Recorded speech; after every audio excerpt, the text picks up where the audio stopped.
Bab 2431. Di sebuah aula besar yang digunakan untuk perjamuan pernikahan, suasana meriah melingkupi seluruh ruangan. Para tamu dari berbagai kalangan terpandang berkumpul, menghadiri pesta yang megah ini. Selamat atas pernikahanmu, Pak Adair. Semoga Pak Adair dan istri segera dikaruniai anak. Terima kasih. Terima kasih. Balas Adair dengan penuh semangat. Wajahnya memancarkan kebahagiaan. Setelah selesai menerima ucapan selamat dari para tamu, dia menoleh ke arah kerumunan, seolah mencari seseorang. Namun, matanya memancarkan sedikit kekecewaan. Bagaimana ini, Ayah? Mengapa belum ada kabar? Tanyanya dengan nada gelisah. Tenang saja, jawab Pak Eka, Pak Hertanto sambil tersenyum tipis. Jika Zega sudah bertindak, nggak akan ada masalah. Kalaupun nggak membawa kepala Saka, dia pasti akan membawa Saka secara langsung. Semoga saja. Adair mengangguk, tetapi matanya tetap menyiratkan kekejaman. Aku harus membuat Saka melihat pemandangan ini dengan matanya sendiri, katanya sinis. Kenangan pahit saat di Gunung Reribu masih membara di hatinya. Dia dipermalukan oleh Saka berkali-kali. Sama sekali tidak menunjukkan martabatnya sebagai tuan muda keluarga Syahrir.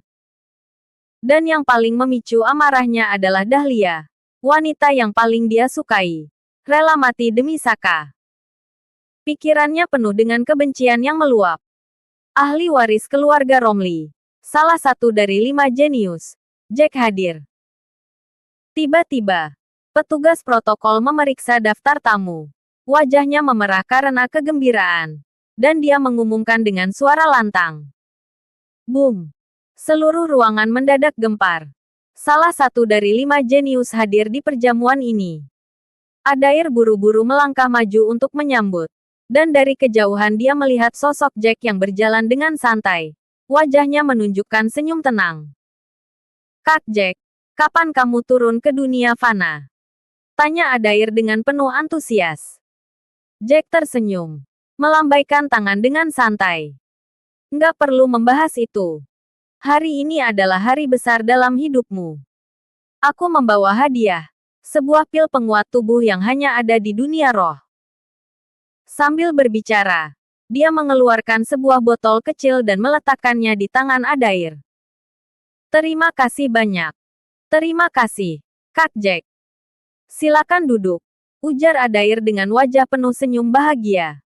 Putri Adelia, murid utama tetua agung keluarga kerajaan, hadir. Tiba-tiba, pengumuman nyaring terdengar, membuat Adair tertegun. Dia mengangkat pandangannya, dan melihat seorang wanita dengan aura dingin dan anggun berjalan ke arah mereka. Adelia, kenapa dia datang?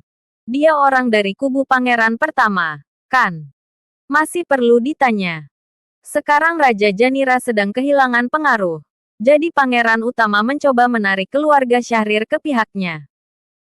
Selamat atas pernikahanmu, Pak Adair, kata Adelia dengan senyum tipis saat dia mendekati Adair. Haha, terima kasih, Putri, atas kehormatan kehadiranmu, balas Adair dengan ramah. Namun, Adelia tiba-tiba mengeluarkan sebuah liontin batu alam. Sambil tersenyum, dia berkata, ini hadiah kecil dari kami. Nggak seberapa, hanya tanda perhatian. Begitu melihat liontin itu, wajah Adair dan ayahnya langsung berubah. Itu, bukankah itu liontin naga melingkar yang selalu dipakai pangeran utama sejak kecil? Melihat liontin ini, sama saja seperti melihat pangeran utama sendiri, gumam seseorang di antara kerumunan. Adelia tersenyum tipis dan berkata, Pangeran utama menyampaikan, hari ini kami datang bukan untuk urusan lain, melainkan hanya untuk memberi ucapan selamat. Ruangan langsung sunyi sesaat, sebelum bisikan kagum dan iri terdengar. Keluarga Syahrir benar-benar diperhatikan dengan sangat baik. Putri adalah tamu kehormatan. Silakan duduk, kata Pak Hertanto sambil menyimpan liontin itu dengan hati-hati. Setelah berpikir sejenak, Dia menunjukkan senyum yang lebar dan ramah. Saat Adelia duduk di tempat yang telah disiapkan, suasana pesta mencapai puncaknya, penuh dengan kegembiraan dan kemeriahan.